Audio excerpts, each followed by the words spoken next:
www.attableek.com, the reviver of Iman. لا إله إلا الله وحده لا شريك له ونشهد أن سيدنا ومولانا محمدا عبده ورسوله صلى الله تعالى عليه وعلى آله وصحبه وبارك وسلم تسليما كثيرا أما بعد فأعوذ بالله من الشيطان الرجيم بسم الله الرحمن الرحيم إن الذين قالوا ربنا الله ثم استقاموا تتنزل عليهم الملائكة ألا تخافوا ولا تحزنوا وابشروا بالجنة التي كنتم توعدون نحن أولياؤكم في الحياة الدنيا وفي الآخرة ولكم فيها ما تشتهي أنفسكم ولكم فيها ما تدعون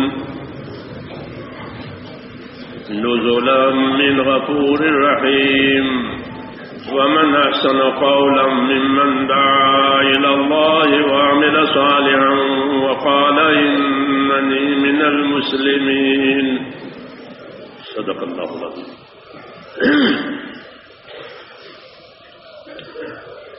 میرے پیارے بھائیوں، تاجر تجارت کی بات اپنی تجارت کے لیے سنتا ہے اور تجارت کے لیے بات بھی کرتا ہے نہیں یہ بات؟ دین والا دین کی بات دین کے لیے کرے گا اور دین کے لیے سنے گا بھی، اور کوئی دوسرا مقصد نہیں. دین کی بات ہے کہ اس کو دین کے لیے ہی سنیں گے، کیونکہ بات پہلا ذریعہ ہے اندر اتارنے کے لیے کہ کانوں کے راستے سے بات دلوں میں جایا کرتی ہے. اس نے فرمایا سنو اسمعوا واطیعوا، اور مان بھی لو، سن بھی لو، مان بھی لو. تو بات ہوتی ہے ماننے کے لیے، ذمہ داری پوری کرنے کے لیے. حدیث پاک میں یہ ہے کہ اللہ کی مدد اتنی ملے گی جتنی ذمہ داری پوری کی جائے گی. جی ہاں، ایک فیصلہ اللہ تعالیٰ کا، یہ ایک فیصلہ اللہ تعالیٰ کا. المعونۃ علی قدر المعونہ، کہ اللہ کی طرف سے معونت و اعانت اتنی دی جائے گی جتنی بندہ ذمہ داری پوری کرے گا. بس تو دنیا کو اللہ تعالیٰ نے ذمہ داریوں کی پورا کرنے کی جگہ بنایا، اور آخرت کو اس کا بدلہ اور اپنی طرف سے اس کے انعام اکرام کی جگہ بنایا. اس لیے اصل جگہ تو آخرت ہے. دنیا کس کا گھر ہے؟ کہ جس کا کوئی گھر نہ ہو اس کا دنیا کو گھر بنایا کہ اس کا کوئی بھی گھر نہیں ہوگا. ہاں، کیوں کہ جو گھر تھا وہ چھوٹ گیا اور آخرت بنائی نہیں، تو اس کا کوئی گھر نہیں ہے. اور دنیا دار و من لا دار اللہ، یہ دنیا اس آدمی کا گھر ہے جس کا کوئی گھر نہیں ہے، یہ بے گھر ہے، اس کے لیے کچھ نہیں ہے. کیونکہ ذمہ داری پوری نہیں ہوئی. دنیا دار و من لا دار اللہ، کہ دنیا اس آدمی کا گھر ہے جس کا کوئی گھر نہیں ہے. اگر گھر بنایا ہے دنیا کو تو کچھ نہیں ہے. تو مال و من لا مال اللہ، کہ دنیا کا مال اس آدمی کا ہے جسے کوئی مال نہیں ہے، کہ جو یہاں تھا وہ چھوٹ گیا اور آخرت میں بھیجا نہیں ہے.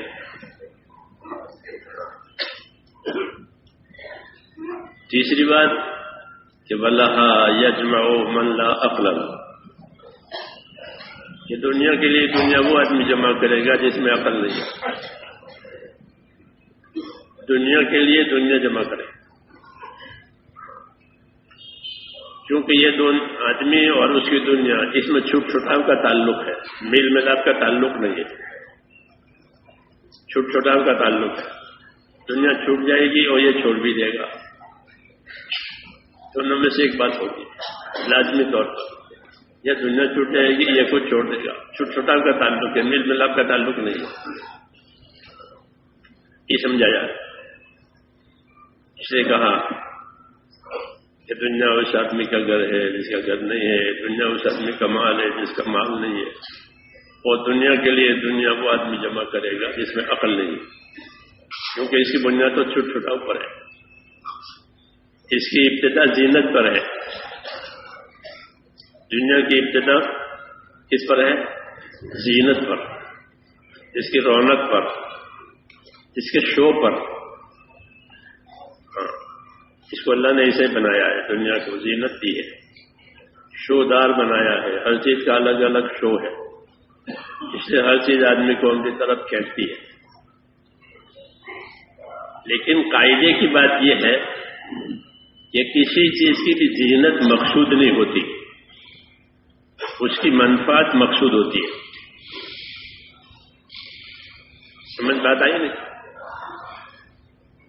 کسی چیز کی زینت مقصود نہیں ہوتی، وہ دیکھنے کے لیے ہوتی ہے. اسے شو روم بنایا تو شو ہے کہ لوگ دیکھیں گے، باقی مقصد تو یہ ہے کہ کوئی خریدے اور نفع آئے. دونوں کا، جس کا شو نہیں اس کا بھی یہ مقصد ہے، جس نے شو بنایا اس کا بھی یہ مقصد ہے. ٹوکری میں بیل بیچے اس کا بھی یہی مقصد ہے کہ لوگ آئے خریدے، میرا نفع ہو جائے.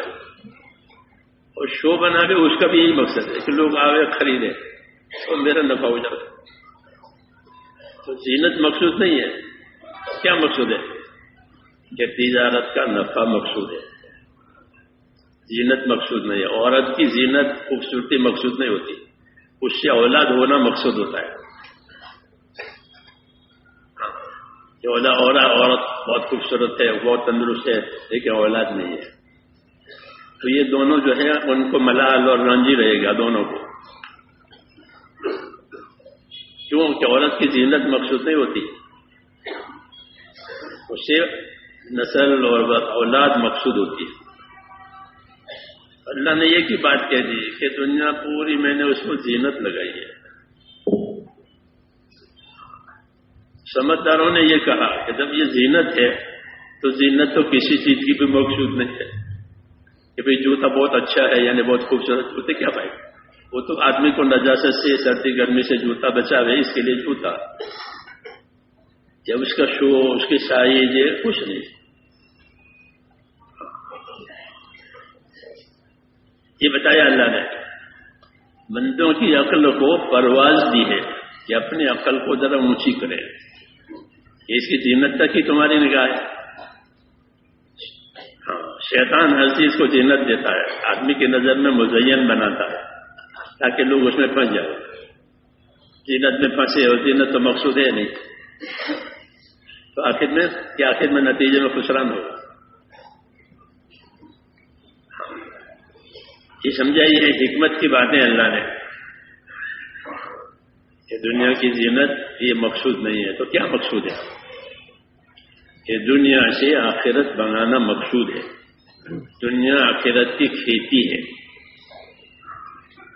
اور فرمایا دنیا کو ہم نے تمہارے لیے بنائی ہے لیکن تم کو آخرت کے لیے بنایا. انسانوں سے یہ فرمایا کہ ہم نے دنیا تمہارے لیے بنا دی.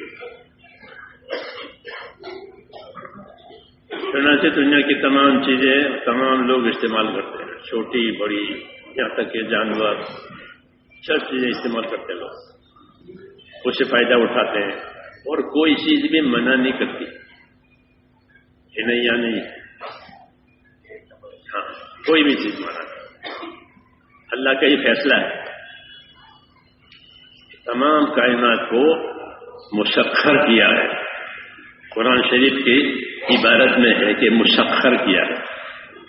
وسخر لکم ما فی الارض جمیعا، زمین کی تمام چیزوں کو تمہارے لیے مسخر کیا ہے. مسخر کا ترجمہ کیا ہے شاہ صاحب نے؟ تمہارے کام میں لگایا ہے. کتنا بڑا احسان ہے، ساری چیزوں کو تمہارے کام میں لگا دیا. کہ گھوڑا آپ کے کام میں ہے، ہاتھی آپ کے کام میں ہے، سونا چاندی آپ کے کام میں ہے. کوئی ہڑتال کرتا ہے کہ یا نہیں؟ کہ نہیں آج نہیں، آج ہڑتال ہے. جیسے مزدور ہڑتال کرتے ہیں، کام کرنے والے ہڑتال نہیں کہ کوئی مخلوق انکار نہیں کرے گی آپ کے کام سے. گھوڑا کا مالک گھوڑے پر بیٹھ جائے تو گھوڑا اس کو لے کر جائے گا، اور چور آوے اور چور بیٹھ جائے تو چور کو بھی لے جائے گا گھوڑا. جی ہاں، یہ گھوڑے کی چوری ہو گئی، کار کی چوری ہو گئی. جی ہاں، کار انکار نہیں کرتی. کیا کہ اللہ کی تسخیری طاقت ہے کہ سب کو کام میں لگایا. آپ کام لینے والے کو دیکھیں گے وہ کیسا کام لیتا ہے، امانت سے لیتا ہے، خیانت سے لیتا ہے. تو کہا ہم نے ساری چیزوں کو تمہارے کام میں لگایا. اور تم کو کس کام میں لگایا؟ کہ تم کو آخرت کے لیے بنایا ہے. ہاں، یہ بڑی دعوت ہے، یہ بڑی نصیحت ہے کہ آدمی اپنے آپ کو یہ سمجھ لے کہ میں تو آخرت کے لیے ہوں. ہاں، اس کا تو کام ہو گیا. میں آخرت کے لیے ہوں، مجھ کو آخرت کے لیے بنایا ہے، میں آخرت کا مسافر ہوں. امام غزالی فرماتے ہیں کہ ہر انسان آخرت کا مسافر ہے. تو کراچی کا مسافر کراچی پر جا کے مقیم ہو جائے گا. ہاں، کہ میں تو مسافر ہوں، کراچی جا رہا ہوں. تو جب کراچی آ جائے گا تو اس کا سفر ختم. ہاں، وطن میں کیسے سفر ہوگا؟ تو فرمایا ہر آدمی کیا ہے؟ آخرت کا مسافر ہے. وہ جا ہی رہا ہے، چاہے نہ چاہے، سمجھے نہ سمجھے. ہاں، وہ تو اس کا رخ آخرت کا ہی ہے. روز روز وہ آخرت کی طرف جا رہا ہے. ہاں، اس سے کر کے تم آخرت کے لیے بنے ہو، اتنے آخرت بناؤ. تو پھر کیا مطلب ہے آخرت بنانے کے لیے کہ مسجد میں بیٹھ جانا بس سب چیزوں کو چھوڑ چھاڑ کے؟ ایسا ہے کہ نہیں. آخرت بنانے کے لیے اللہ نے ایمان اور علم دیا ہے، چھوڑنے کو نہیں کہا. کیا دیا ہے؟ آخرت بنانے کے لیے دو بنیادیں ہیں، ایمان اور علم. اس کے بغیر آخرت نہیں بنتی. ایمان نہیں ہے، نعوذ باللہ کفر ہے. کفر ہے تو کیسے آخرت بنے؟ کہ کفر سے آخرت نہیں بنتی، بلکہ بنے گی اس سے کیا کہ ایمان سے بنے گی. ہاں، کہ اللہ تعالیٰ جو ہے آخرت دے گا وہ راضی ہو کر دے گا، اور کفر سے اللہ راضی نہیں ہے. یہ فرمایا فلا یرضی لعبادہ الکفر. اللہ بندے کے کفر سے راضی نہیں ہے، اس لیے کفر سے آخرت نہیں بنے گی.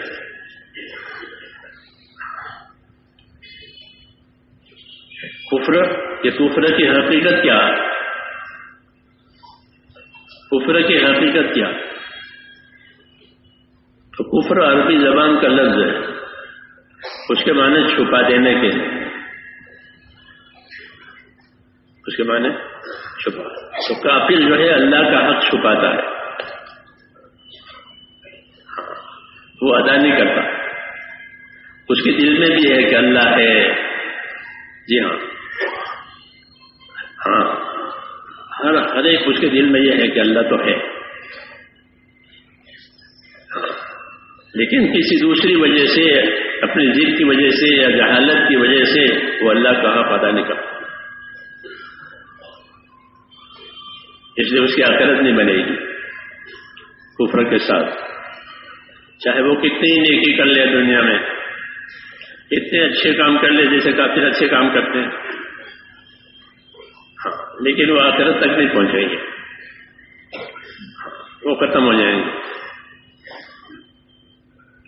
تو میں نے یہ کہہ رہا تھا کہ اللہ تعالیٰ نے فرمایا کہ تم کو آخرت کے لیے بنایا اور دنیا کو تمہارے لیے بنایا. تو آخرت بنانے کے لیے کیا دیا ہے؟ کیا دیا؟ ایمان اور علم. ایمان اور علم دیا. ہر نبی نے آ کر یہ آواز لگائی کہ لا الہ الا اللہ والے بن جاؤ بالاتفاق. بالاتفاق کہ ایمان والے بنو، اللہ سے تعلق والے بنو. اللہ کے تعارف کا یہ کلمہ ہے، اس میں اللہ کا تعارف ہے کہ اللہ ہے، لا الہ الا اللہ. کوئی عبادت کے لائق نہیں، کوئی جی لگانے کے لائق نہیں، کوئی کام بنانے کے لائق نہیں، کوئی حاجت پورا کرنے کے لائق نہیں سوائے اللہ. اور اس کی بڑی دلیل یہ ہے کہ اللہ نے حیات اور موت کو پیدا کیا. حیات اور موت کوئی پیدا نہیں کر سکتا. حیات دینا، موت دینا، یہ کس کا کام ہے؟ یحیی و یمیت. چوتھے کلمے میں یحیی و یمیت، اللہ زندگی دے گا، اللہ موت دے گا. وہ علی کل شیء قدیر، دعویٰ دلیل کے ساتھ کہ اللہ حیات دے گا اور موت دے گا. کیوں کہ وہ ہر چیز پر قادر ہے. تو بڑی قدرت حیات اور موت ہے. بڑی قدرت ظاہر ہوتی ہے، میں ظاہر ہوتی ہے حیات اور موت. حیات دے دی کیونکہ ماں کے پیٹ سے کوئی مردہ آیا ہے تو اسے کوئی زندہ نہیں کر سکتا. اور موت نہیں ہے تو کوئی مار نہیں سکتا. اپنے قبضے میں رکھتا ہے حیات اور موت کو. یہ بڑی قدرت ہے، قدرت کی بڑی دلیل ہے. تو کلمے میں ایک اللہ ہے، اس کے سوا کوئی عبادت لائق نہیں. تمہاری حیات کا، تمہاری موت کا. حیات اور موت کے درمیان میں جتنے مسائل ہیں، جتنے حالات ہیں، ان سب کا مالک اور متصرف اللہ ہی ہے اور کوئی نہیں. یہ کلمہ اللہ کے تعارف کا کلمہ، اللہ کے تعلق کا کلمہ. اس لیے کہا کہ کلمے والی بنو، کلمے کا اقرار بھی کرو، کلمے کی حقیقت پر یقین بھی کرو، کلمے کے تقاضے پر عمل بھی کرو. کلمہ تمہارے لیے اور تم کلمے کے لیے. تو آخرت بنانے کے لیے پہلی چیز یہ ملی کہ اللہ سے صحیح تعلق پیدا کرے. اپنے نفع نقصان کا مالک صرف اللہ کو جانے. حالات بھی اللہ بنائے گا، اسباب بھی اللہ پیدا کرے گا، اور کوئی اسباب پیدا کرنے والا نہیں ہے، اور اسباب سے حالات پیدا کرنے والا کوئی نہیں. آخرت بننے کی پہلی سیڑھی اور پہلا نمبر وہ ایمان ہے. ایمان بناؤ. کیوں کہ ایمان کے بہت درجے ہیں. جیسے ایک پیسہ کسی کے پاس ہے تو وہ بھی مال ہے، 1 روپیہ ہے تو وہ بھی مال ہے، 10 روپے ہیں تو، اور کروڑ ہے تو. ایسے ایمان. ایک آدمی آج مسلمان ہو کر لا الہ الا اللہ کا ہے کہ اس کا بھی ایمان معتبر ہے. جی ہاں، گونگے کا ایمان بھی معتبر ہے کیونکہ اللہ یہ کہتا معتبر ہے جو مسلمان ہے. جی ہاں، اس کا اشارہ معتبر ہے، بول نہیں سکتا تو بھی ایمان بنا. درجے دیے گئے ایمان میں. پھر کہ اپنے تعلق کو اللہ سے بڑھاؤ، اپنا تعلق اللہ تعالیٰ سے بڑھاؤ. کہ جب ایمان کے لیے محنت کرو گے تو ایمان ترقی کرے گا. ایمان کے لیے محنت کرو، ایمان پر اپنے آپ کو کھپاؤ، تھکاؤ، لگاؤ. یہ کہ ایمان کی بڑھوتری کا ذریعہ ہے. جیسے تجارت پر مال لگاوے تو تجارت بڑھتی ہے، زمین پر آدمی مال لگاوے تو زمین کی پیداوار بڑھتی رہتی ہے، اس کی آمدنی زیادہ ہوتی رہتی ہے. ایسے کہ ایمان کو بولو، ایمان کا اقرار کرو، ایمان کی دعوت دو، اللہ کی قدرت سمجھو، اللہ کی قدرت سمجھاؤ کہ جو ہوگا وہ قدرت سے ہوگا، سب مخلوق ہے، اللہ اکیلا خالق ہے، سب مملوک ہے، اللہ اکیلا مالک ہے۔ اس کو چلاؤ یہاں تک کہ دل میں یہ بیٹھ جائے، اندر یقین یہ اندر بنتا ہے کہ ایمان کی دعوت سے، ایمان کی محنت سے، ایمان کے کاموں کے کرنے سے اس کی تہیں جمتی ہے یقین کی۔ وہ یقین والا ہی جانتا ہے جو اندر بنتی ہے، وہ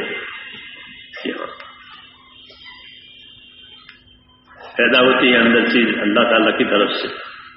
کفر کی بھی تہیں بنتی ہے، نفاق کی بھی تہیں بنتی ہے، تہ پر ایسے ایمان کی بھی، ایسے ایمان کی بھی۔ اس لیے ایمان یقین کی کوئی حد نہیں ہے۔ تو اللہ کا تعلق پیدا کرنا کہ اللہ کو اس کے وعدوں میں، اس کی باتوں میں سچا جاننا، سچا یقین کرنا کہ اللہ نے جو وعدے کیے ہیں وہ حق ہے، اور اللہ جو فیصلے کیے ہیں وہ بھی برحق ہے، اور جو احکام دیے ہیں کہ وہ بھی معتدل ہے۔ سب ہر خیر جس میں بھری ہوئی ہے، ہر خیر بھری ہوئی ہے، خیر کا کرنا۔ اس نے کہا اس کو بہت پڑھا کرو، کلمے کو کہ بہت پڑھو، اکثروا من قول لا الہ الا اللہ، اس کو بہت پڑھا کرو، اس کا بہت چرچا کرو، اس کی بہت دعوت دو، تنہائیوں میں اللہ تعالیٰ کو یاد کرو، زبان پر لاؤ تاکہ حقیقت پیدا ہو جائے۔ حضور صلی اللہ علیہ وسلم جب بیدار ہوتے تھے تو یہ کہتے تھے اللہم انت الحق، اللہم انت الحق، تو ہی حق ہے، باقی سب باطل ہے، باقی سب باطل بے اثر ہے۔ جی ہاں، تیرے ہر بات اللہم انت الحق، وعدوں کا حق، اور تیرا وعدہ کہ وہ پر حق ہے، پورا ہو کے رہے گا، جو وعدے کی شرط پورا کرے گا اس کے ساتھ وعدہ پورا ہوگا۔ ہاں، وہ لقاء کا حق، اور تجھ سے ملنا ہے ایک دن، وہ بھی حق ہے کہ ہر انسان اللہ سے ملے گا، چاہے کافر ہو، چاہے مومن ہو، چاہے منافق ہو، اسے اللہ سے ملنا ہی ملنا ہے، اس کے خلاف نہیں ہوگا، کوئی بھی ہو، ملک کا صدر ہو، بادشاہ ہو، فقیر ہو، امیر ہو۔ یا ایھا الانسان انک قادع الی ربک قدًا فملاقیہ، کہ تو اپنے اللہ سے ملے گا۔ جی ہاں، کہ یہ بات حق ہے، یہ بات حق ہے، کوئی سمجھے نہ سمجھے، کوئی مانے نہ مانے، تو کہا ولقاء کا حق، اللہم انت الحق، ووعدک کا حق، ولقاء کا حق، وقول کا حق۔ اللہ نے جو بات فرما دی ہو کہ وہ حق ہے، اس کے خلاف نہیں، وہی حق ہے۔ والجنت حق والنار حق، اور جنت، یہ جنت حق ہے، جنت اللہ نے بنائی ہے، کس کے لیے؟ کہ پرہیزگاروں کے لیے۔ کس کی بنائی؟ کہ جنت عاقبت پرہیزگار آرامی جہنم، عاقبت کس کو، آخرت کس کو دیں گے؟ کہ پرہیزگاروں کو، پابند لوگوں کو دیں گے جنت۔ جی ہاں، تو کہا جنت حق ہے، یعنی وہ تیار ہو گئی ہے۔ کیا ہو گئی؟ اللہ نے جنت تیار کر دیا۔ جی ہاں، اور جہنم تیار ہے، والنار حق، جہنم کہ تیار ہے کہ وہ کس کے لیے ہے کہ نافرمانوں کے لیے. جنت و حق والنار حق والنبیون حق. تو تمام انبیاء جن کو اللہ نے اپنا پیغام دے کر بندوں کی رہبری کے لیے بھیجا وہ حق ہے، وہ برحق ہے.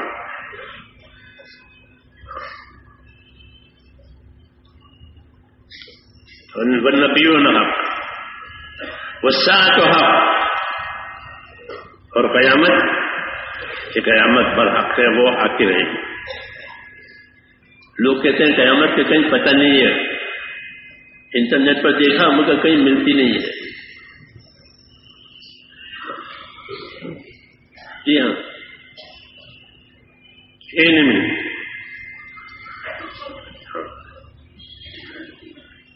سمجھ میں نہیں بات. اور رسول سے ہم کیا کہہ رہے ہیں؟ والساعۃ حق کہ قیامت کہ برحق ہے. جیسے دنیا کی ابتدا ہے اس کی انتہا بھی ہے. ہر مخلوق کی ابتدا انتہا، ہر مخلوق کی ابتدا اور ہر مخلوق انتہا. قیامت کیا ہے؟ عالم کی انتہا. جب عالم ختم ہو جائے گا جب قیامت نہ جائے گا. ابھی تو عالم موجود ہے تو کیا جائے گی؟ وہ تو اسی انٹرنیٹ پر کیسے ملے گی؟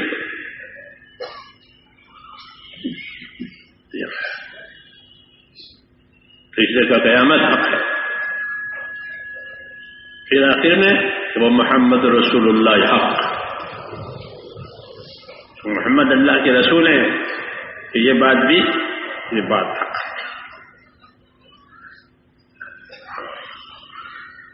تو کلمے کے ذریعے سے یہ ساری حقیقتیں سمجھائی ہیں کہ یہ سب حقیقت ہے. اس کے خلاف جتنی بات ہے کہ سب باطل ہے، سب باطل ہے، بے اثر ہے، کچھ نہیں ہے.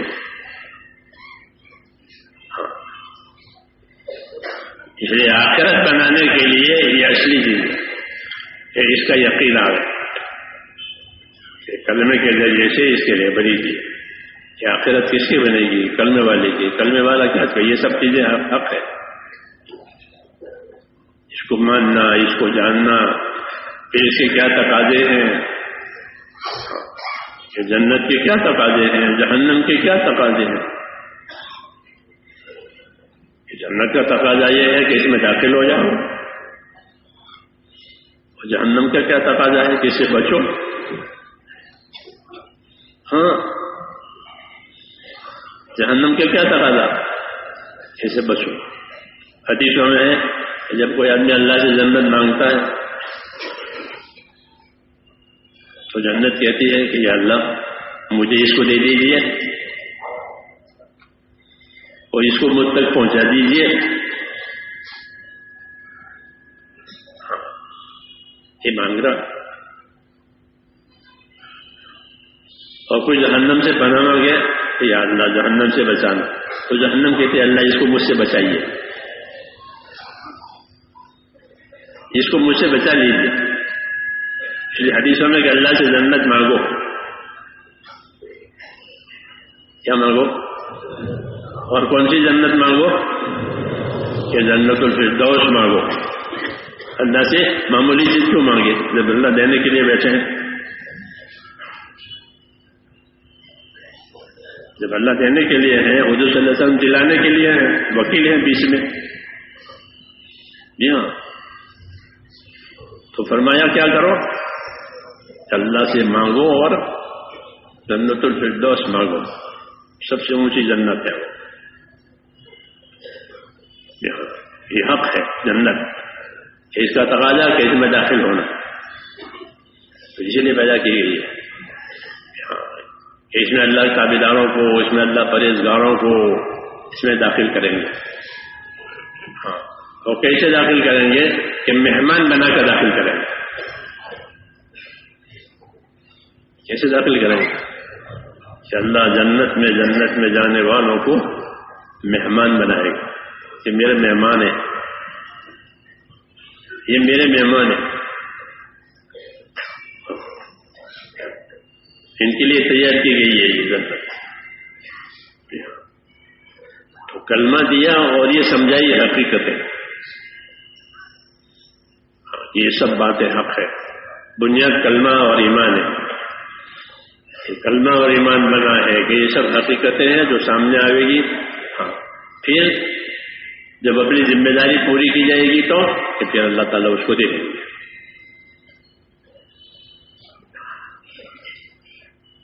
تو آخرت بنانے کے لیے میں نے کہا تھا کہ ایمان دیا، یقین دیا کہ اپنے ایمان میں یقین پیدا کرو. یہ بندے سے اللہ پاک کا تقاضا کہ تمہیں اس کے حق ہونا، حقیقت ہونا سمجھ میں آ جائے. اس میں کوئی تردد، کوئی شک کچھ نہ رہے. اس کی دعوت دو، اس کی محنت کرو، اس کی دعا مانگو کہ اللہ تعالیٰ یہ جو حق بات کہی ہے کہ اس کی حقیقت ہمارے دلوں میں اتار دے.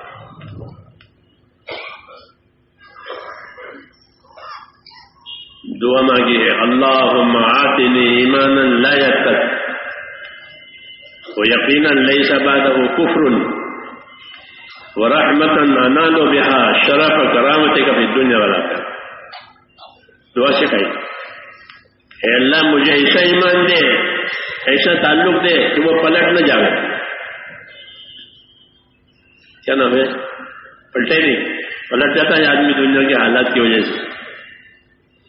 ہاں اچھے حالات میں پھنس جاوے اور ناگوارا حالت میں مایوس ہو کر کے کٹ جاوے.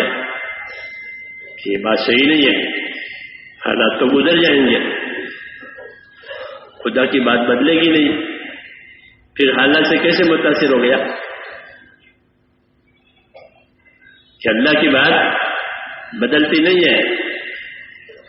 لا تبدیل لکلمات اللہ، کہ اللہ کے کلمات میں کوئی تبدیلی نہیں ہے، وہ تو ہو کے رہے گی بات. حالات آئیں گے کہ حالات تو امتحان کے لیے آتے ہیں، نامراد بنانے کے لیے نہیں آتے.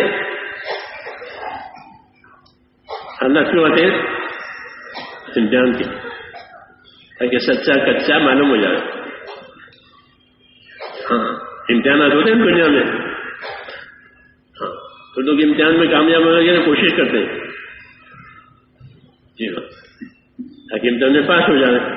جب پاس ہو گیا تو پھر ناپاس ہونے کا کوئی سوال ہی نہیں پیدا ہوتا. پاس ہو گیا میں تو کامیاب ہو گیا. ہاں کہ دنیا کے حالات تو اللہ تعالیٰ کس کے لیے دیتے ہیں؟ امتحان کے لیے دیتے ہیں. حالات میں کامیابی بھی نہیں، ناکامی بھی نہیں. بھائی مالدار ہوں گے تو کامیاب ہو گئے، غریب ہو گئے تو نامراد ہو گئے، کیسا نہیں ہے. کامیابی کا سامان الگ ہے، کامیابی کا سامان الگ ہے. کامیابی تو اللہ نے ایمان میں رکھی ہے کہ اسی ایمان کی جانچ کے لیے اللہ حالات لاتے ہیں. اس لیے مسلمان کو جو حالات آئیں گے وہ اس کی ترقی کے لیے آتے ہیں. اس لیے آتے ہیں ہاں ایمان والوں پر جو بھی حالات آئیں گے وہ انہیں ترقی دلائیں گے. جی ہاں کہ حالات کے ذریعے سے یہ ترقی کریں گے. سمجھ میں نہیں بات؟ کیوں حالات گزر جائیں گے وہ امتحان کے لیے ہے کہ اپنے حالات میں وہ اصل بات پر قائم رہا ہے، اصل بات میں کمی کوتاہی نہیں آئی ہے کہ حالات گزر گئے تو اس کی ترقی ہو. اس لیے مسلمان پر حالات آئیں گے اور حالات میں وہ اپنے مقصد پر قائم رہا ہے تو اللہ اس کو مقصد پر قائم رہنا کا بھی انعام دیں گے اور حالات کا بھی انعام دیں گے اس کے ایمان کی وجہ سے. کہ سخت سردی میں وضو کیا حدیثوں میں کہ درجات کو بلند کرنے والی چیز بتاؤں کیا؟ ہاں بتائیے. کہ سخت سردی میں پورا وضو کرنا، مسجد کی طرف کثرت سے قدم کا اٹھانا اور نماز کے انتظار کے بعد نماز کا انتظار کرنا. حدیث ہے فضائل میں کہ سخت سردی میں وضو کرنا پورا کہ گرم پانی میسر نہیں ہوا، نماز پڑھنی سردی ہے. سردی کا وضو، ہاں وضو تو اپنی جگہ ہے، مگر سردی کی وجہ سے اس کا انعام بڑھ گیا. یہ درجے کو بلند کرنے والا، گناہوں کو مٹانے والا کیا کہ یہ وضو سردی کا، سردی برداشت کر کے وضو کو اچھی طرح سے کیا، اس باب الوضو فی المکارہ، تو اس کو کہ سردی کے وضو کا الگ انعام ملے گا. ویسے وضو کا انعام تو ہے کہ وضو نور ہے اور گناہ ساقط ہو جاتے ہیں وغیرہ وغیرہ، لیکن اس حال میں وضو کیا ہے ناگواری کے ساتھ، اسباب المکار ہے ناگواری کے ساتھ. ناگواری کبھی سردی کی وجہ سے ہوتی ہے، ناگواری کبھی بیماری کی وجہ سے ہوتی ہے کہ بیماری بھی ہے وضو بھی کرنا پڑ رہا ہے. تو ان ناگواریوں کے حالات میں وضو کیا ہے، ان ناگواریوں کے وضو کا الگ انعام ملے گا، اور نفس وضو کا انعام تو پہلے سے سب کے لیے ہے. اس لیے ہم کو یہ بتایا ہے ایمان کے راستے سے کہ ان پر جو حالات آئیں گے وہ انہیں ترقی دلائیں گے. یہ حالات سے نہ کریں. دنیا تو حالات کا گھر ہے. دنیا کیا ہے کہ اللہ کو اس نے حالات کا گھر ہی بنا رکھا ہے دنیا کو. اس میں حالات ہی آتے ہیں، صبح ہوتی ہے، شام ہوتی ہے، رات ہوتی ہے، دن ہوتی ہے، سردی گرمی میں حالات آتے ہیں. بچپنا، جوانی، بڑھاپا حالات سے خالی ہی نہیں ہے. غریبی، مالداری، تندرستی، بیماری ہے. ہاں یہ دنیا کو اللہ نے حالات کا گھر بنایا ہے اور انسان کو مشقت میں ہی پیدا کیا ہے. اس میں لقد خلقنا الانسان فی کبد،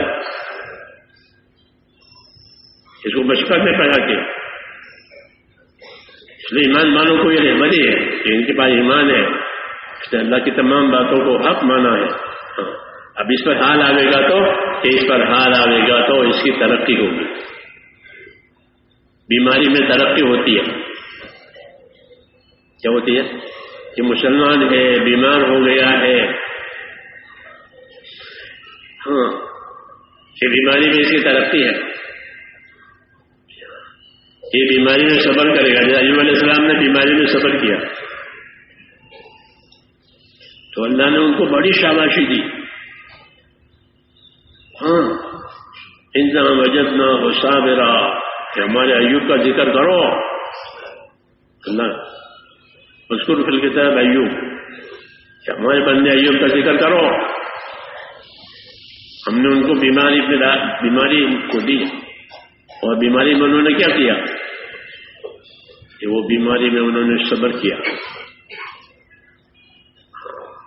ایسا صبر کیا کہ اللہ تعالیٰ خوش ہو گئے. انا وجدناہ صابرا، ہم نے اس کو صبر کرنے والا پایا. نعم العبد، بہت اچھے بندے ہیں وہ ہمارے، شاباشی دی ہے. نعم العبد کہ بہت اچھا بندہ ہے. اللہ جی کا اچھا بندہ. نعم العبد، بہت اچھا بندہ ایوب. شاباشی ملی ہے کہ وہ ہماری طرف رجوع کرنے والا. انہ اواب، بیماری میں صبر کیا، ہماری طرف رجوع کرنے والا. ہاں کہ حال میں اللہ کی طرف رجوع ہو گیا، اس کا بیڑا پار ہو جائے گا. حال میں اللہ کی طرف رجوع ہو گیا. ہاں کہ اللہ نے کوئی حال ناگوار ڈالا ہے، اس میں اللہ کی طرف عاجزی کر رہا ہے، گر گرا رہا ہے، اللہ کو خوش کر رہا ہے، اللہ کو منا رہا ہے، اپنے گناہوں کی معافی مانگ رہا ہے، کہ اس کا تو کام ہو گیا.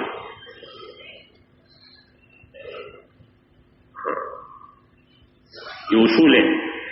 اس نبیوں کی تعریف یہ ہے کہ بیماری میں انہ اواب، ہماری طرف رجوع کرنے والا. تعلیم ہے کہ ناگوار حالات آئے تو اللہ کی طرف رجوع کرو،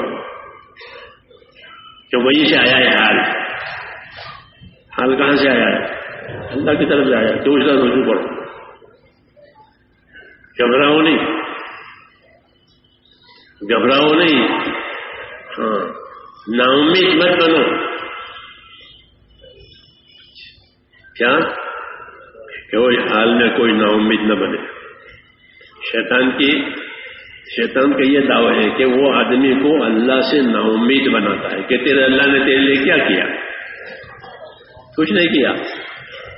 تو دعا بھی بہت مانگی، وقت بھی بہت لگایا، صدقہ بھی بہت کیا، آیت کریمہ بھی پڑھی، سب مگر کچھ ہوا نہیں.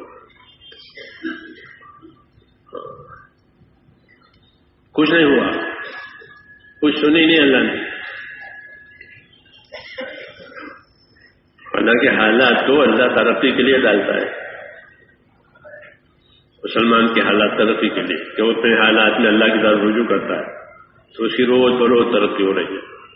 ہاں، اس کے گناہ معاف ہو رہے ہیں کیونکہ وہ گناہ کی معافی مانگ رہا ہے، توبہ بھی کر رہا ہے تو گناہ بھی معاف ہو جائیں گے. پھر ایک وقت آئے گا کہ حال بدل جائے گا، حال یہ بدل جائے گا. اس لیے میرے دوستوں ایمان کی یہ بھی برکت ہے کہ ایمان کی وجہ سے جو حال آئے گا وہ ترقی کے لیے آئے گا. کوئی نہ گھبراوے اور اچھے حالات میں کوئی نہ بہکے. چلو تو حالات اچھے ہو گئے کوئی نہ بہکے کہ اچھے حالات میں کیا کریں کہ اچھے حالات میں ترقی کے لیے ہے کہ جتنی ذمہ داری دوسرے حال میں پوری کرتا تھا اس سے زیادہ ذمہ داری اچھے حال میں پوری کرے کہ اب تو میرے حالات اللہ نے اچھے بنائے ہیں، اس لیے اب تو ذمہ داری میں اور پوری کروں گا، کام اور کروں گا، قربانی اور دوں گا، عبادت اور کروں گا. یہ نبیوں کا طریقہ ہے. جب سورہ فتح نازل ہوئی اور اللہ نے فتح کی بشارت دی تو حضور صلی اللہ علیہ وسلم کی عبادت بڑھ گئی. کیا ہو گئی؟ آپ کی عبادت بڑھ گئی کہ اب اللہ نے مجھے بشارت دی ہے کہ اب سب فتح ہو جائے گا، سب حالات ٹھیک ہو جائیں گے.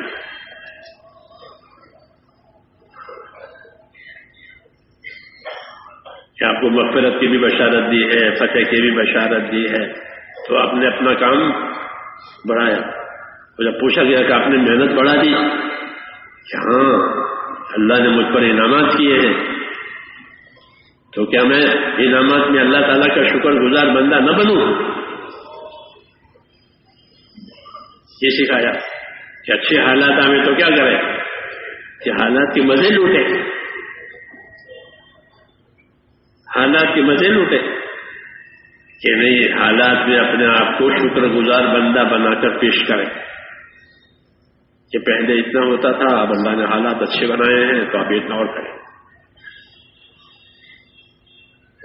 یہ نبیوں کا طریقہ، ایمان کا راستہ، جنت میں جانے کا راستہ. اچھے حالات بنائے کہ اپنی عبادت، اپنی قربانی، اپنے اطاعت کہ یہ بڑھاؤ اللہ کے سامنے اور اللہ کو دکھاؤ. لوگوں کو دکھاؤ، لوگوں کو نہیں دکھانا ہے. کس کو دکھانا ہے؟ اللہ کو دکھانا ہے. جس سے بدلہ لینا ہے اس سے اللہ سے بدلہ دے گا. جی ہاں، تو خریدار کو نمونہ دکھایا جاتا ہے. نمونہ کس کو دکھاتے ہیں؟ خریدار کو. ہاں، ہر ایک کو نہیں، یہ نمونے خریدار کو دکھائے جاتے ہیں. یہ دیکھو یہ نمونہ ہے، دیکھو یہ نمونہ ہے. کہ اللہ تمہاری عبادتوں کا خریدار ہے. ان اللہ اشترى من المؤمنین انفسهم واموالهم بان لهم الجنہ. اللہ تمہارا خریدار ہے.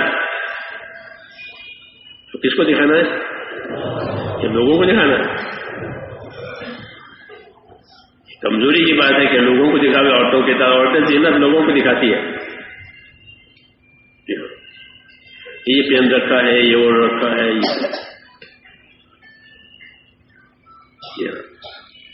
تو کس کو دکھاؤ؟ حضور نے دعوت دی ہم کو کہ اللہ کو دکھاؤ. اپنے آگے بڑھنے کی بات اللہ کو دکھاؤ کہ یا اللہ میں نے تیرے لیے کیا ہے، میں نے تیرے لیے کیا ہے، میں نے تیرے لیے. کہ اللہ کو اپنا تنافس بڑھاؤ. حدیث میں نے رمضان کی حدیثوں میں کہ اللہ کو اپنا تنافس دکھاؤ، ایک دوسرے سے آگے بڑھنا دکھاؤ کہ انہوں نے اتنا کیا ہے تو میں اتنا کروں گا. مگر یہ کس کو دکھانا ہے؟ اللہ، لوگوں کو نہیں دکھانا. اور کیوں دکھانا ہے؟ کہ اللہ نے ہم پر انعام کیا ہے، اللہ نے ہم پر اکرام کیا ہے،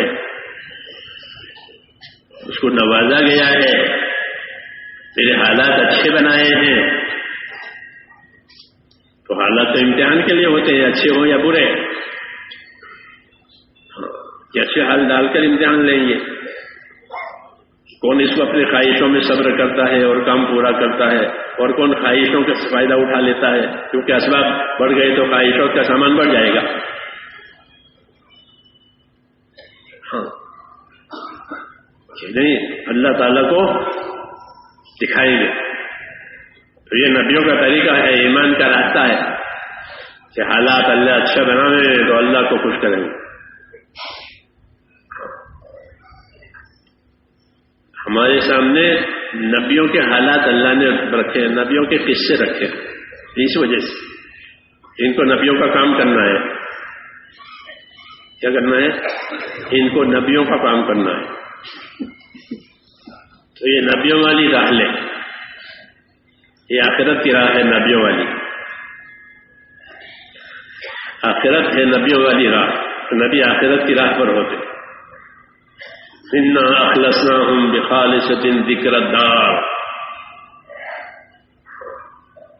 نبیوں کی راہ آخرت کی راہ ہوتی ہے، وہ آخرت بنانے کے در پہ ہوتے ہیں. اس لیے وہ حالات سے آخرت بناتے ہیں کہ ناگوار حالات آئے تو صبر کے ساتھ حکموں کو پورا کیا، طاقت کے مطابق. اچھے حالات آئے تو شکر کے ساتھ اپنی ذمہ داریوں کو پورا کیا. اس لیے نبیوں کے قصے بھی سنائیے، نبیوں کی صفتیں بتائیے. کیا بتائیں؟ کہ ہمارے نبی ایسے تھے. اللہ نے بتایا ہم ایوب کیسے تھے کہ صبر کرنے والے، ایوب کیسے تھے کہ اللہ کی طرف رجوع کرنے والے. آپ قرآن شریف پڑھیں گے تو ملے گا. کہ نوح کیسے تھے کہ نوح انہ کان عبدا شکورا، کہ نوح ہمارے شکر گزار بندے تھے. حالانکہ نوح علیہ السلام کو اتنی اذیتیں ہوئی ہے جس کی کوئی حد نہیں. ہاں ان کو بہت اذیتیں ہوئی ہیں، جی ہاں، لیکن جب وہ شکر گزار ہو. نوح علیہ السلام سارے سال کا روزہ رکھتے تھے نا، سارا سال روزہ رکھتے تھے. کتنی لمبی زندگی ہے. سارا سال روزہ رکھتے تھے، لوگوں کو دعوت بھی دیتے تھے، عبادت بھی کرتے تھے. ہاں دعوت بھی دیتے تھے، صبح بھی شام بھی، تنہائی میں بھی، اور کسی جوڑ کے بھی دعوت دیتے. دعوت آہستہ بھی، علانیہ بھی، ہر طرح دعوت دیتے اور عبادت بھی کرتے. کیونکہ دعوت تو عبادت کے لیے ہی ہوتی ہے. دعوت کے لیے نہیں ہوتی. دعوت کے لیے ہوتی ہے. اذان کے لیے ہوتی ہے. تو اذان کس کے لیے ہوتی ہے؟ اذان کس کے لیے ہوتی ہے؟ نماز کے لیے. یہ اذان دے کے چلے جانا. ہم ایک ملک میں گئے تو مؤذن تھا بیچارہ لنگڑا، تو وہ اسپیکر وہ دبا کر کے اذان میں گھر چلے جانا.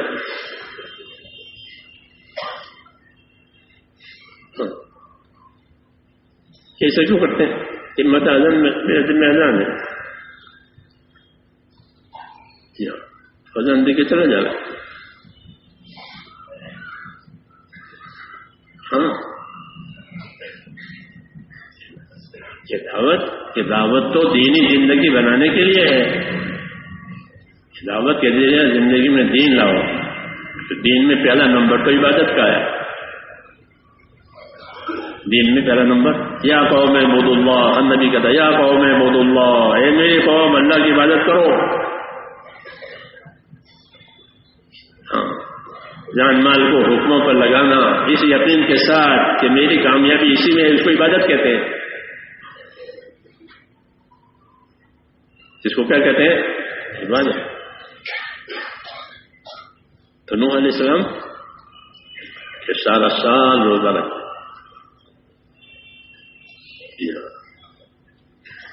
اور داؤد علیہ السلام حاکم تھے،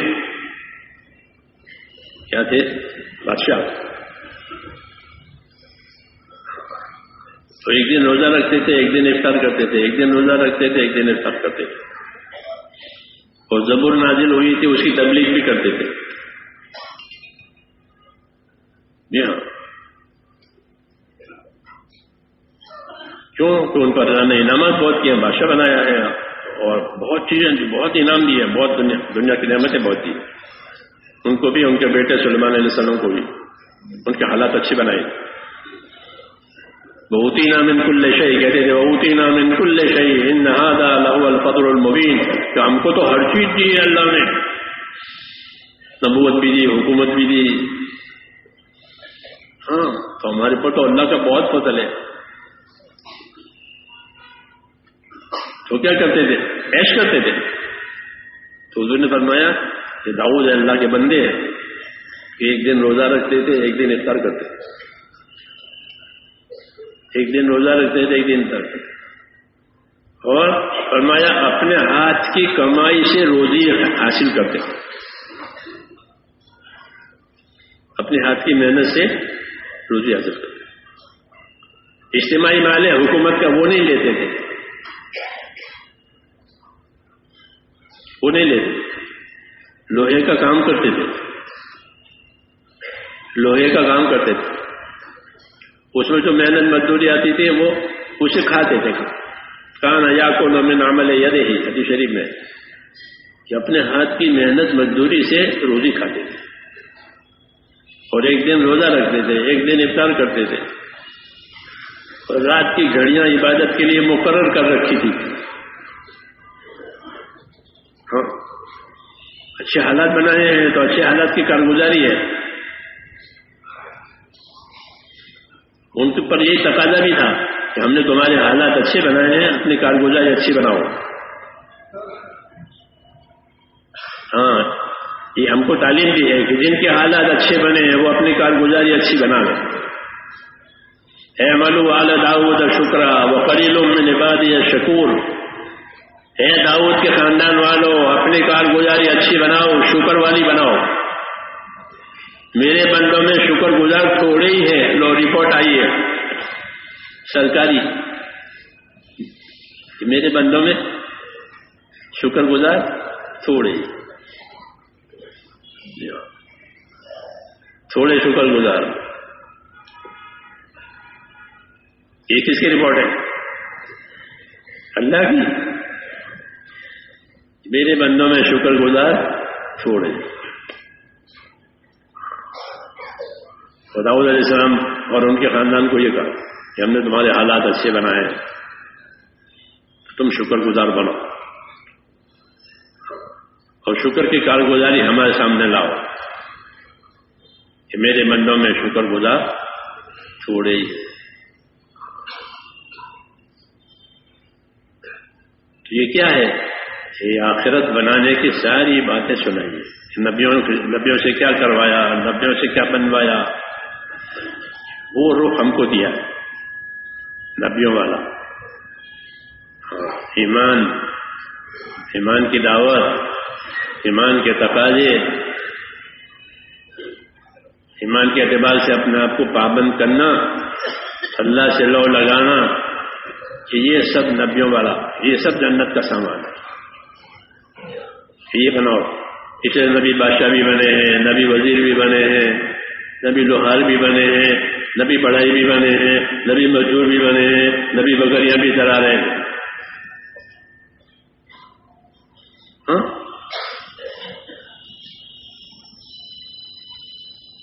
یہ دنیا میں انہوں نے زندگی گزاری ہے. دنیا چھوڑ کے نہیں بیٹھے. دنیا کیا دنیا چھوڑنے کی دعوت نہیں کہ دنیا چھوڑ دو، تو چھوڑنے کی دعوت نہیں کہ دنیا میں دین بناؤ. کیا بناؤ؟ کہ دنیا میں کہ اپنی دنیا کو دین بناؤ. کوئی کاریگر تانبے کو سونا بناوے تو کیا کہیں گے کہ بڑا کیمیا کرے کہ وہ تانبے کو سونا بنا. کہ بڑا کیمیا ہے اپنی دنیا کو کیا بناوے؟ دین بناوے. یہ بڑا کیمیا ہے کہ دنیا کو دین بنا دیا. مچھر کے پر کے برابر بھی نہیں تھی. ایک مچھر کے پر کے برابر نہیں ہے، ملون ہے، سب ہے. اس کو دین بنا دیا. تو دنیا کو دین بنانے کے لیے ایمان اور علم دیا گیا. کفر سے اور جہالت سے دنیا دین نہیں بنے گی. دنیا زینت بنے گی اور زینت سے آدمی دھوکہ کھائے گا. جی ہاں، ایک موڑ پر ہے کہ یا دنیا کی زینت کو دیکھا، دنیا کی ترقی کو دیکھا اور ایمان علم نہیں ہے، جاہل ہے، کہ دھوکہ کھائے گا. ہاں، پھر پچھتائے گا.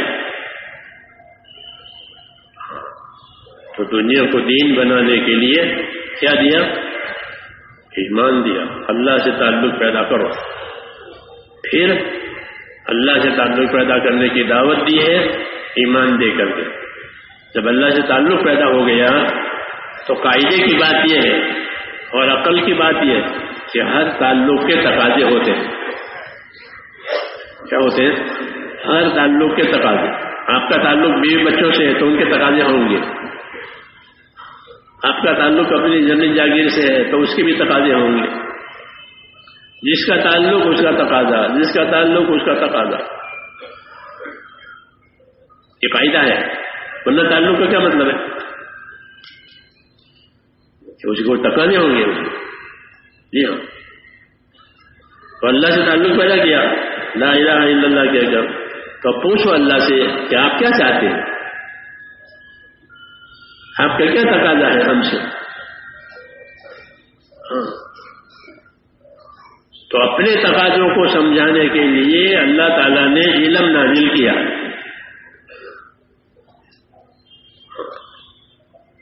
کہ میں کس بات سے راضی ہوں، کس بات سے ناراض ہوں، تمہارے پر کیا واجب ہے، کیا فرض ہے، کیا حرام ہے، کیا حلال ہے، تم پر کیا حق ہے دوسروں کا، اور تم اسے کیسے ادا کرو گے.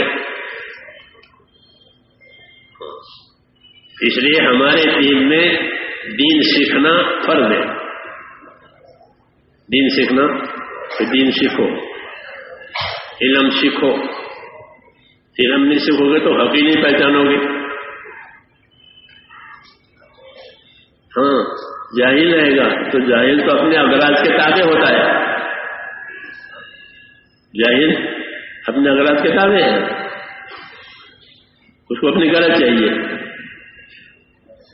جاہل ہے.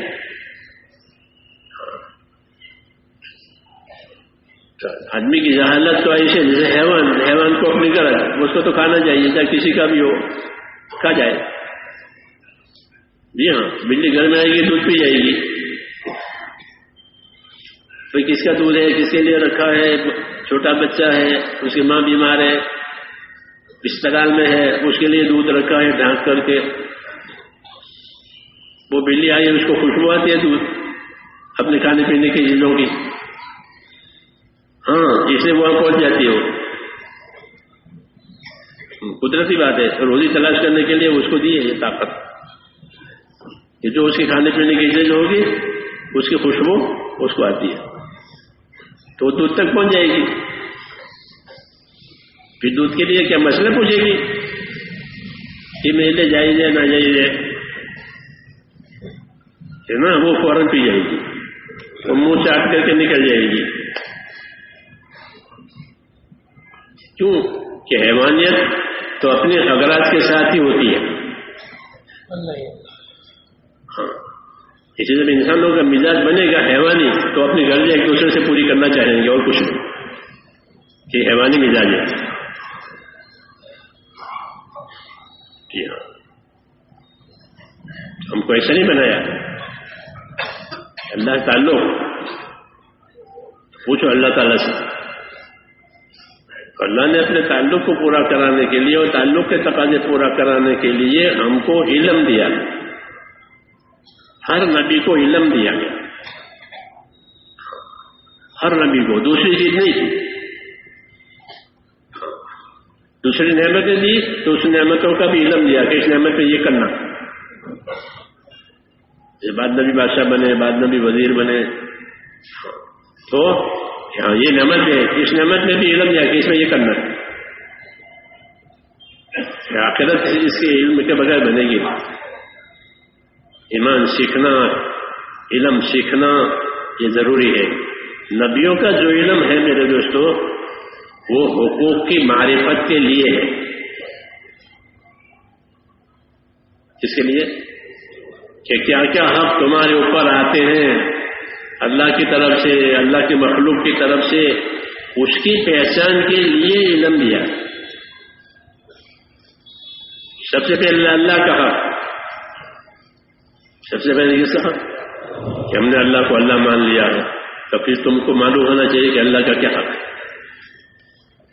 کوئی کہ نکاح ہو گیا، یہ بیوی ہو گئی، یہ تو شوہر ہو گئے، کہ شوہر کے کیا حقوق ہے، بیوی پر کیا حقوق ہے، اور شوہر کے ایک دوسرے کے حقوق. مولانا اللہ صاحب فرماتے تھے دنیا حقوق ادا کرنے کی جگہ ہے اور آخرت بدلہ پانے کی جگہ ہے. جو حقوق ادا کر کے جائے گا وہ بدلہ پائے گا، جس نے حق نہیں ادا کیا وہ گرفتار ہوگا. ہاں یہ حقوق ادا کرنے کی جگہ ہے. سب سے پہلا حق کس کا؟ پہلا حق اللہ اول ہے. اللہ مانتا الاول غیر سے قبل کشی، اللہ تو اول ہے، تم سے پہلے کوئی نہیں. مانتا الآخر غیر سے بعد کشی، اور اللہ آخر ہے، اس کے بعد کوئی نہیں. سب فنا ہو جائیں گے، اللہ رہیں گے. کوئی نہیں تھا، اللہ تھے.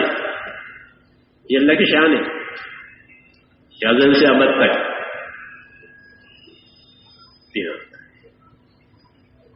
تو اللہ کا کیا حق ہے؟ اللہ کا کیا حق ہے؟ یہ پہلا سوال. تو رسول صلی اللہ علیہ وسلم نے فرمایا کہ معاذ آپ کو معلوم ہے اللہ کا کیا حق ہے؟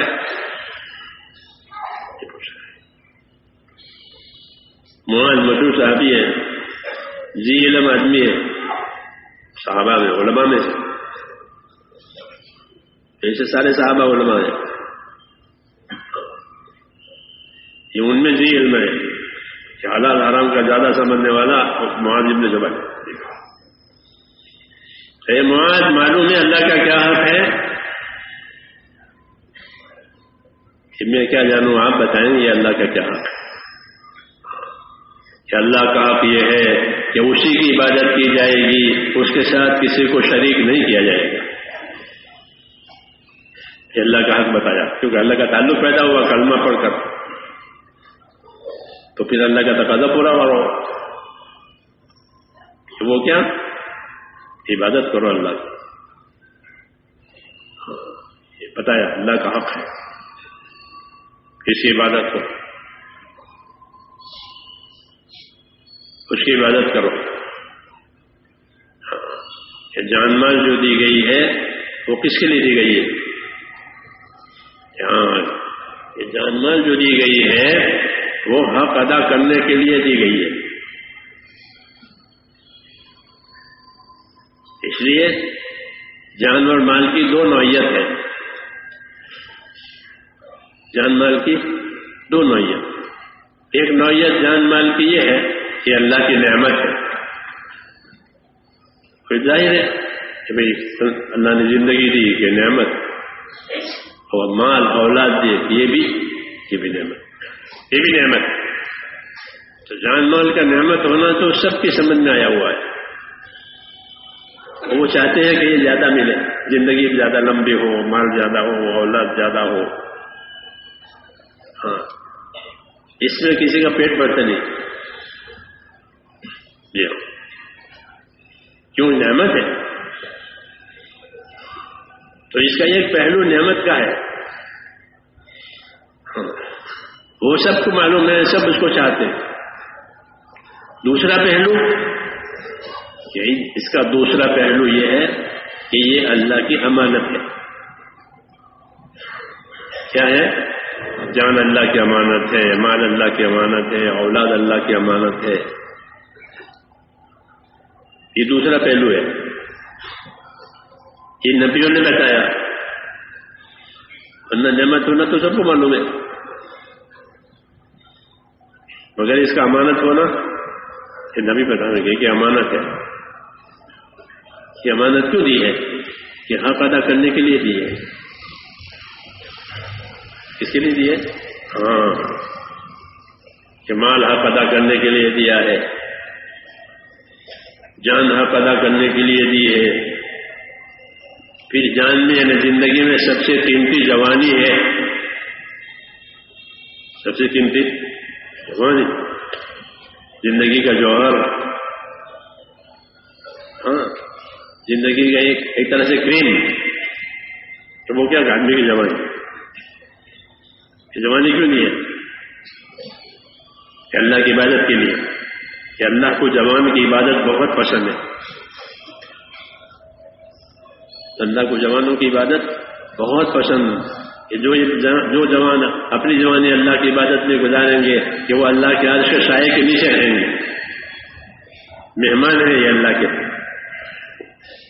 کہ اللہ کا عرش کے سائے میں رہے. کیوں؟ انہوں نے حق ادا کیا. کیا کیا؟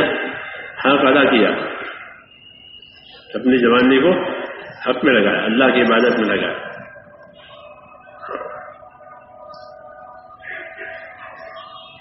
تو زندگی ہوئی، مال ہوا، اولاد ہوئی، یہ اللہ کی امانتیں ہیں. یہ کہا تمہارے پاس تھوڑی دیر کے لیے رکھی ہے، پھر تمہارے پاس سے دوسروں کے پاس جائے گی. اس طرح یہ چلتی رہتی ہے، کسی کے پاس رہتی نہیں ہے. اس میں رکھ کر تم کو دیکھا جائے گا کہ اس امانت کا حق کس نے ادا کیا ہے. اس لیے مال کے بارے میں حکم آئیں گے، جان کے بارے میں حکم آئیں گے، اولاد کے بارے میں حکم آئیں گے، تندرستی کے حکم آئیں گے، ہر حال کے حکم آئیں گے. جی ہاں، ہر حال کے حکم آئیں گے، تاکہ اس حال کا حق ادا کر لیں. اس کو علم کہتے ہیں. کیا کہتے ہیں؟ علم. کہ تمہیں اس کا حق ادا کرنا ہے، تو حق ادا کرنے کے لیے علم اتارا. اور علم دو طریقے سے اتارا، دو طریقے کا علم، ایک فضائل کا، ایک مسائل کا. علم دو طریقے کے علم اتارے. اسلام میں یہ خوبی ہے کہ جن جن کاموں کی کرنے کی اجازت دی ہے اس کے فضائل ہیں، اس کے مسائل ہیں. جی ہاں، شد نہیں. اس کو حضرت فرماتے تھے ہمارے یہاں ہر چیز کے فضائل ہیں، ہر چیز کے مسائل ہیں.